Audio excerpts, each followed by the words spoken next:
Vous l'avez entendu tousser? N'ayez pas peur, ce n'est pas le Covid. Ce n'est même pas transmissible. En fait, c'est génétique. Ça s'appelle la mucoviscidose. Ça provoque l'épaississement du mucus, des problèmes pour respirer, des infections pulmonaires et à terme, la mort du patient. Souvent, ce sont des enfants. Heureusement, aujourd'hui, grâce au progrès de la médecine, la moitié des malades ont atteint l'âge adulte. C'est bien mieux, oui, mais qui dit espérance de vie qui augmente, dit nouvelle comorbidité. Ils ont, en plus de leurs problèmes pulmonaires, du diabète, des troubles intestinaux et des problèmes osseux, rien que ça.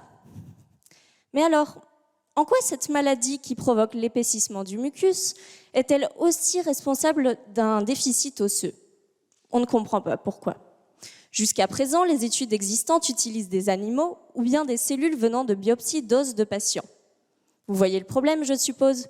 Outre l'aspect éthique, travailler sur des animaux, ça ne représente pas vraiment ce qui se passe chez l'humain. Et prendre des bouts d'os à des pauvres patients qui ont déjà la mucoviscidose plus de multiples fractures, est-ce qu'on les aide vraiment? Non. Le but de ma thèse, c'est donc de développer un outil qui puisse générer pour chaque patient des cellules osseuses à partir d'une source accessible. Pour cela, j'utilise la reprogrammation cellulaire. En fait, dans l'organisme, le destin de nos cellules est déjà scellé. Par exemple, cette cellule de gras restera cellule de gras, même si elle trouve finalement plus classe d'être une cellule immunitaire ou une qui construit l'os. C'est trop tard, fallait pas se tromper dans son cursus scolaire. Heureusement, moi, telle une bonne conseillère d'orientation, je peux aider cette cellule à devenir quelqu'un d'autre, en la reprogrammant au stade initial de cellules souches. Elle peut alors redevenir qui elle veut. Concrètement, j'ai utilisé des cellules souches reprogrammées depuis du sang de donneurs sains et malades. Ensuite, je les ai différenciées en cellules osseuses, les ostéoblastes, celles qui créent l'os, et les ostéoclastes, celles qui le résorbent.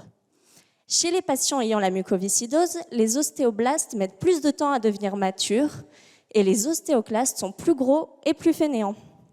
Je suis satisfaite parce que c'est exactement ce que montrent des études qui travaillent sur des cellules venant directement des biopsies d'os de patients. Ça prouve que mon outil est efficace et valide. Grâce à lui, je vais pouvoir étudier plus facilement cette relation mucoviscidose-os pour enfin montrer le réel impact des problèmes osseux et améliorer le quotidien de ces patients.